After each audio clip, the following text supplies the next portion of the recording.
Welcome to Hitting Life Hard. We're so glad to be with you today and have you to come into our studio. My name is Catherine Walker. I'm the host of Hitting Life Hard. These are my co-hosts, Davita Walker to my right. We have Bernita Owens, Deborah Natividad, and Kendra Bryant. Let's give them a hand. Okay, we're so glad to be here. This is our very first taping, guys. Yes. Oh, it's so exciting. Yes. Yes, and today we have a very interesting topic. This topic is going to just blow up the cyber world. Oh, yeah. You know, so many times we try to figure out why things are happening in our lives and why things are happening to us. But if we ever thought about the topic today, this is going to show some of us why so many things are happening. Our topic today just tells us simply, how does life finish when it's ruined before it started? How can your whole life be finished before it even gets started? And that goes to show in so many different ways, such as, people being pregnant and they're not eating the right nutritious food. Parents don't do, the proper breathing and all of the good things and taking care of their bodies. Yes, say that again. Crack babies. Crack babies, not taking alcohol, premature babies. Your life is finished before it even gets started. Ruined, when something is ruined, it's destroyed already. Oh, yes. Who does that? When you're birthing a child or carrying a child, the first thing people prepare to do is have a shower. They make preparations, they do the nursery, all kinds of things, because that is a delightful event. Yeah. Yes, it is. But somewhere along the line. What about the kids that don't have that? Like for me, as an example, I wasn't the kind of child that was planned. When I was born, I was birthed and put right into the foster system. Okay, how do you mean you wasn't planned? It was because of my parents' lifestyles. To keep it real, my mother was a prostitute and my father was an alcoholic. Prostitute and alcoholic, that's not nothing that's gonna be planned. Right. So instead of coming into a family that was open arms and this is my child, I was born and placed into the system, and I was blessed, to be in the house that I'm in. But the simple fact that my life was ruined and I didn't have a chance. Right. To have that motherly and fatherly love that I was supposed to have. I understand. I can actually relate to you quite well with that. I can sum that all up by saying I think what you wanted to be is, in my instance, I had a mother and a father.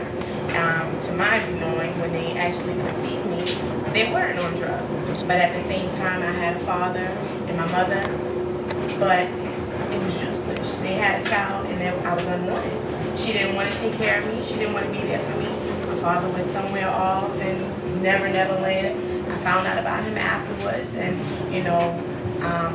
you have your mom there that you can always just say, oh, this is my mom, I want her to be there, I want her to nurture me and this, that. And she had beautiful kids but never wanted to be there for me at all. Maybe has that ever occurred to you that maybe she just wasn't the motherly type?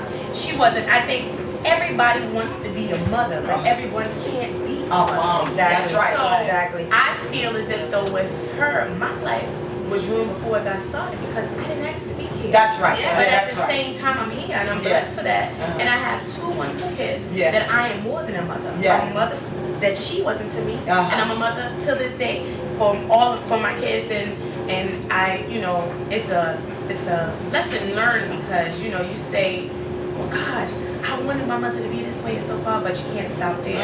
You move on from that and you learn, and that's where you would dwell into the other kids to be. You need to be more than what your mother was. Yeah, but that's why I said I was blessed because from my life being ruined from the start, God made a way for me to have a mother and a father that my biological parents wouldn't give me. Exactly.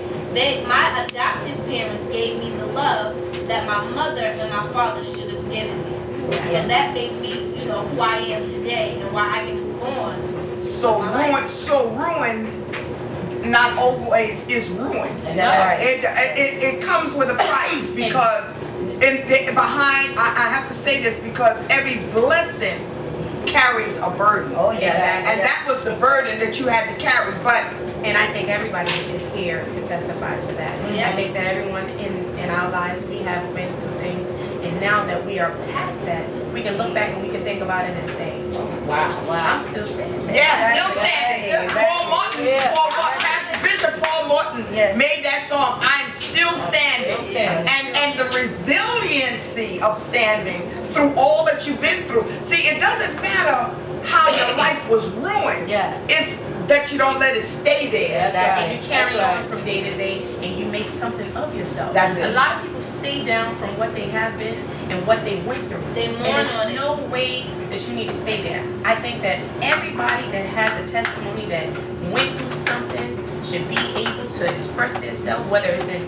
writing a book, Dancing, whether it's singing, making, coming out, creativity. But you know giving what? back to the community, to do anything. But you know what, Kenya? I sat there and coming into that, you know, I kind of feel what you're saying because I've been through that myself. I had a mother, I had a father, they were married. You know, I was wanted for a period of time until my father divorced my mother. You know, and then my mother just didn't care.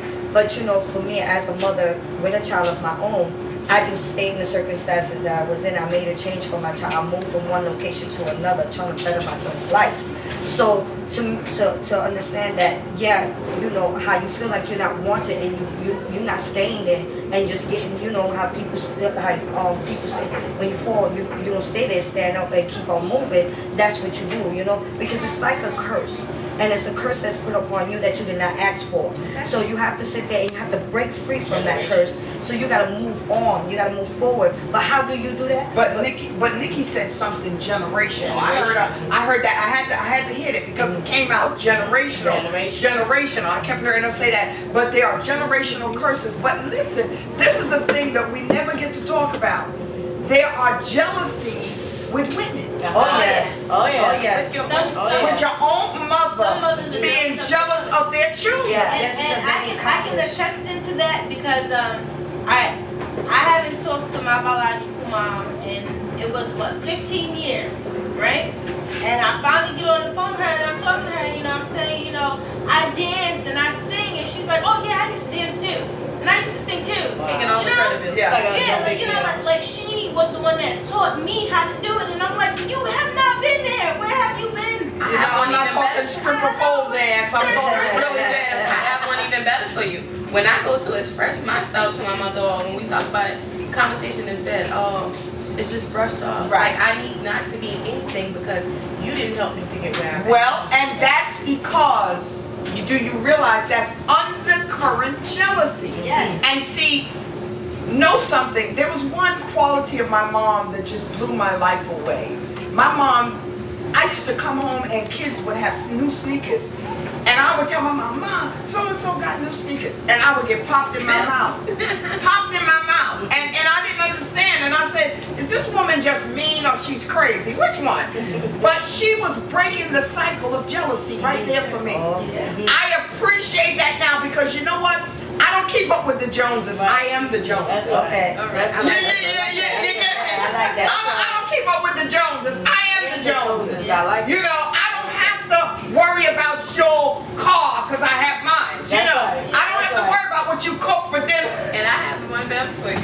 You're not the Joneses. Let's try to get like the Jetsons. All right, I like that too. I like that. See, that's what I'm saying. Don't ever make anybody make you feel like you're less than. Yeah. Even, and see what I tell my daughter, and I'll tell any woman, that woman who's trying to make you feel worse than you feel is only seeing in you what they weren't able to capture in themselves. Exactly. So I, you know, like even sometimes me and my mom start talking and she'll say, so. I said, well, don't be jealous. Cause you know, it don't hate. Don't hate. You know, so that's why, sure, we can have our lives ruined in the beginning, but how can we turn it around? Yeah. And it's Let it be a And windstorm. what people don't know is it's not going to turn around itself. It's No, gonna you have to you- turn it around. Yeah. That's because they're generational curses.